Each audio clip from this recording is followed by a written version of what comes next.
Welcome to the WHHI-TV Daily News. It's another beautiful fall day in the Lowcountry. I'm Betsy McDaniel, and here are today's headlines. A couple of weeks ago, public pressure led the Beaufort County School Board to pull 97 book titles off library shelves. Now, several people, including the student body president at May River High, have objected to that decision.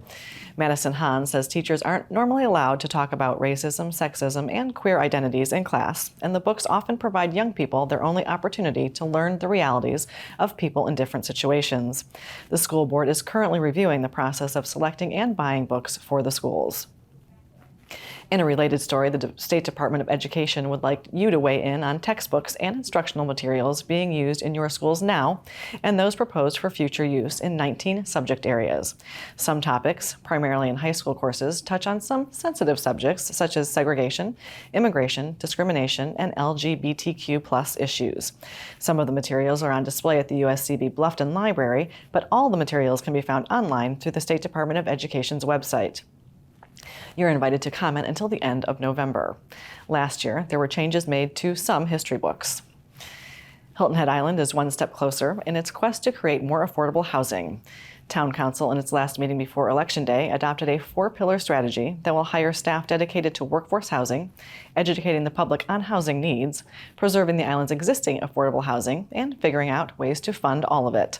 The town is going to ask the state to let it use accommodations tax money for workforce housing. They also have allocated over $150,000 to the Regional Housing Trust, and Town Manager Mark Orlando is looking for an additional $1 million in the current budget. These latest actions are in response to the evictions at Chimney Cove that could have put 300 residents out on the street. Those evictions have since been rescinded. Port Royal's Town Council heard from the public this week on a possible new ordinance to prevent boats from being abandoned in the town's waters. The new ordinance being considered would require a permit for mooring a boat and prohibit mooring too close to public landings and give the police the authority to remove boats who violate that ordinance. And a new farmers market has come to the island. The Hilton Head Community Market will be held every Saturday from 9 to noon at the Shelter Cove Community Park. The goal is to provide a place to connect, socialize, and support small businesses for those who can't make it to weekday markets. Run by volunteers in partnership with the Island Recreation Center, the community market will be primarily food-focused, but will also feature a limited number of local artisans each week. 50% of vendor fees will be donated to different local nonprofit organizations each month.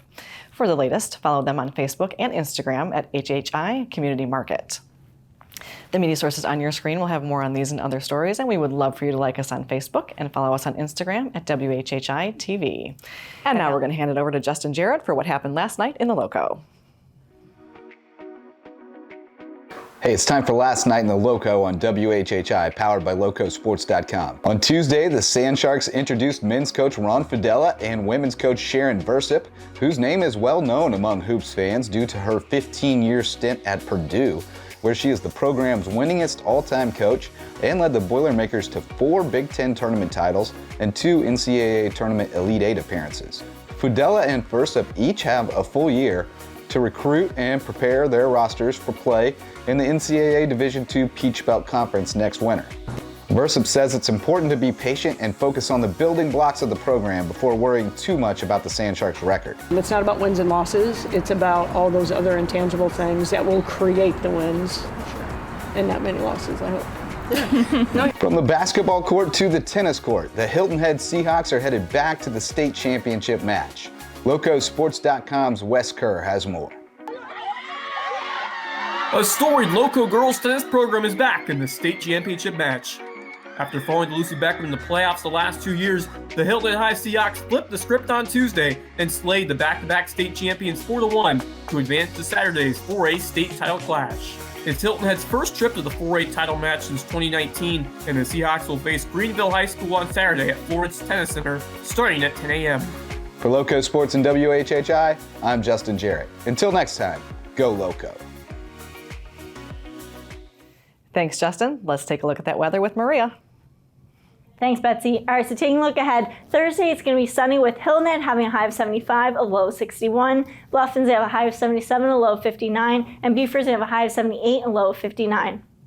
The sunrise for Thursday is going to be at 7:41 and sunset's going to be at 6:31. Taking a look at the beach tides, low tide's going to be at 12:50 p.m. and high tide's going to be at 6:06 p.m. Taking a look into the rest of the week and into the weekend, Friday's going to be partly cloudy with highs in the upper 70s and lows in the 60s. Come Saturday, we're going to see showers in the morning, which should clear up by the afternoon. The rest of the day is going to be clear, and then we're going to see some showers at night, highs in the 80s, lows in the 60s. And then come Sunday, we're going to see thunder showers in the morning, and then it's going to be clear the rest of the day, and we're going to see highs in the 70s and lows in the 60s. That's it for today. Let's send it back to the desk. Thanks, Maria, and we'll be back in just a moment with one of the candidates for District 11 on the island. Stay with us.